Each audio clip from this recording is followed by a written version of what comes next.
Hello again, here we are at St Luke's Church here in Weast in Salford on a beautiful Wednesday morning. The sun is shining and everybody's happy. I have with me today on Tony's Songs from the church, but it's a talk today with Philip Westcott, who is Chairman of Salford Art Club. Tell us a little bit about what your role is as the chairman.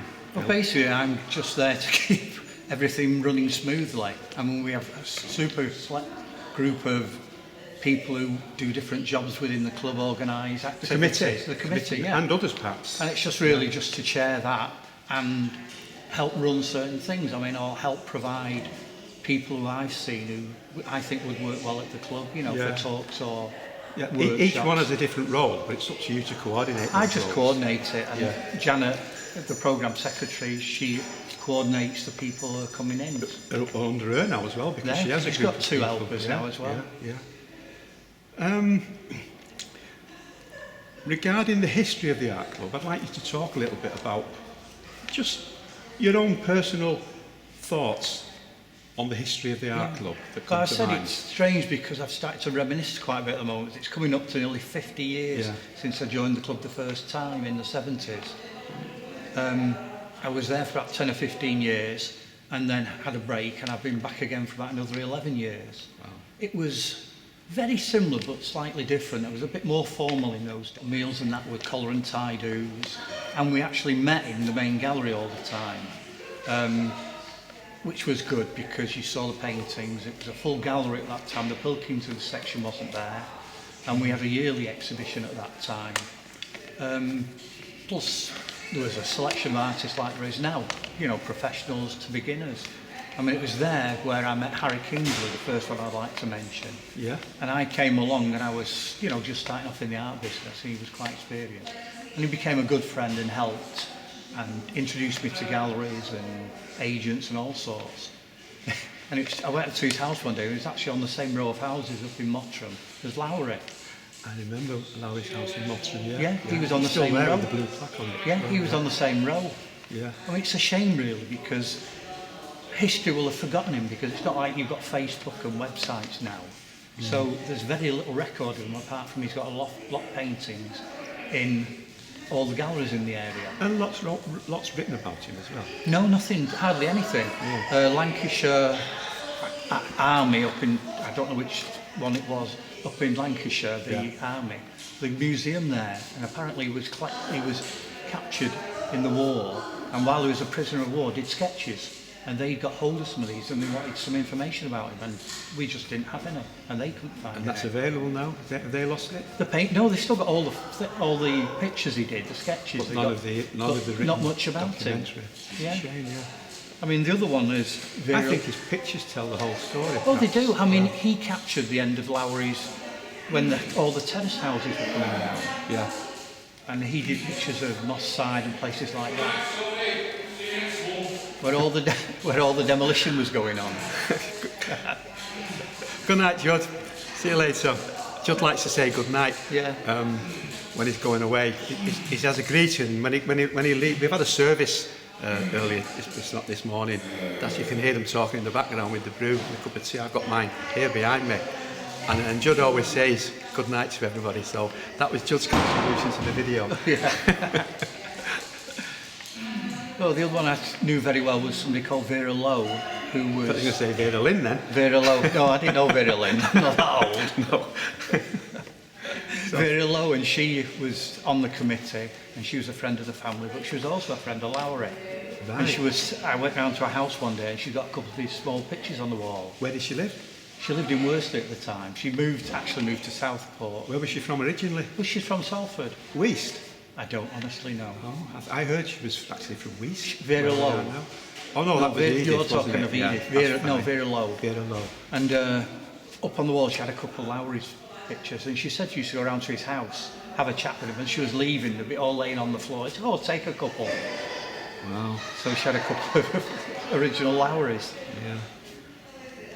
What was also interesting at the time is 5 of us, artists from the art club, got together and we opened a gallery in Worsley called the Lantern Gallery in the old nailmaker's house. Tell us more about that.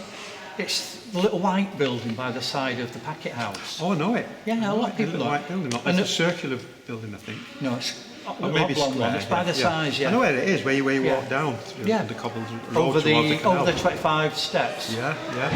Yeah, it's there. The 5 of us were there, and in that we had the middle floor. The bottom floor was a photographer, and the top floor at one time had been an artist studio. Amazing that. I've walked past it. I think I may have even been in a few times. Oh, we had that I didn't know you then. No, we had it for a full year.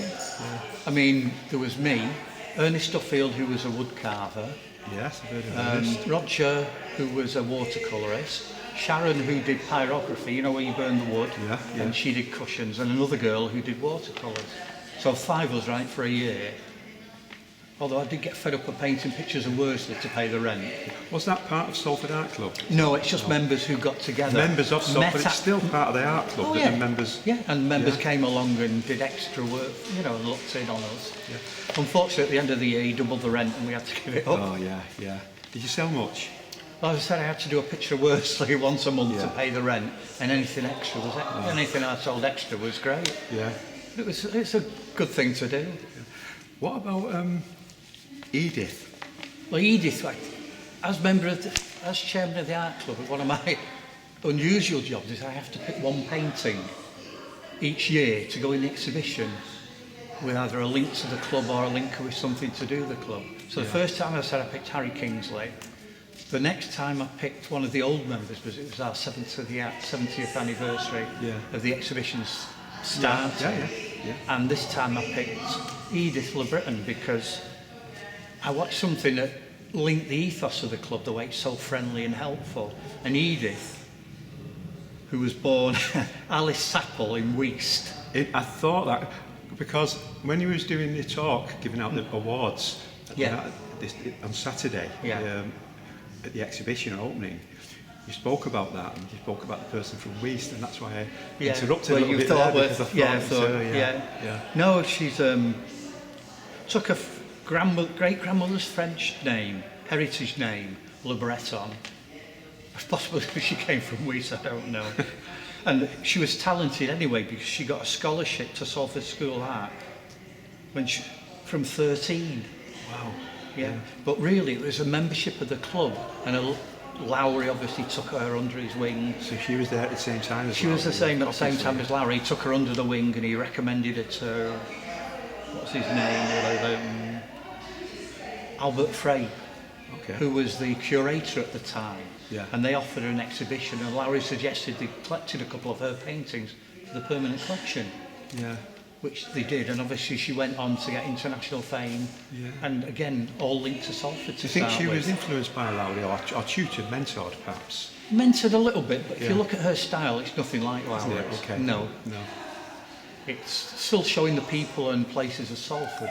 Maybe he but in her encouraged own her. style. Yeah, I mean, he encouraged her, and apparently she went through hard times. One of the things she used to do, I've mentioned somewhere, is that she bought Royal Dalton china, painted patterns on it, had it glazed, and then sold it back to Kendall Milne to make money. I remember you talking about Kendall Milne. Kendall Milne, yeah. Wow. Which is interesting, isn't it? Yeah, Sort why of a not? Why little not? sideline. Yeah. And it, you know, times were hard at this time. You do anything, don't you? when You do times are anything, hard? little extras. There was no government support, and that was there. The life of an artist, eh? Life of an artist. And that little bit of very interesting conversation about the history of Salford Art Club. So anyway, thank you for coming along and talking to us about You're that. welcome anytime. Yeah, and I'd love to have you sometime again. I'd like to come back and talk about my work. And Yeah, I think what we'll do is next week I've got Tim Ward. Yeah, Tim. Well, Tim has been the longest serving member, I think, who's continual serving member, whereas I had breaks. And he is coming on specifically to talk about the history of the art club. We will talk about his art, but we've got Tim Ward who's coming along next week to talk about his art. And just down the road from here, we've got the Cornerstone, where we have Joe Sambrook. I call him Sam Joe Brook as a joke. I always call him Sam. Joe Sambrook. He has an exhibition on there.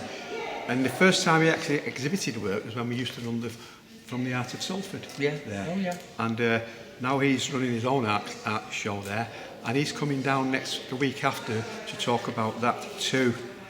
and I do have something the week after that, I can't remember now, so I will let you know. So if you want to see this, visit our page, Facebook page. It's Tony's Songs from the Church, and you can see all our interviews that we've had. So thank you, Phil, and see you everybody. Bye now. Bye. Thanks for watching.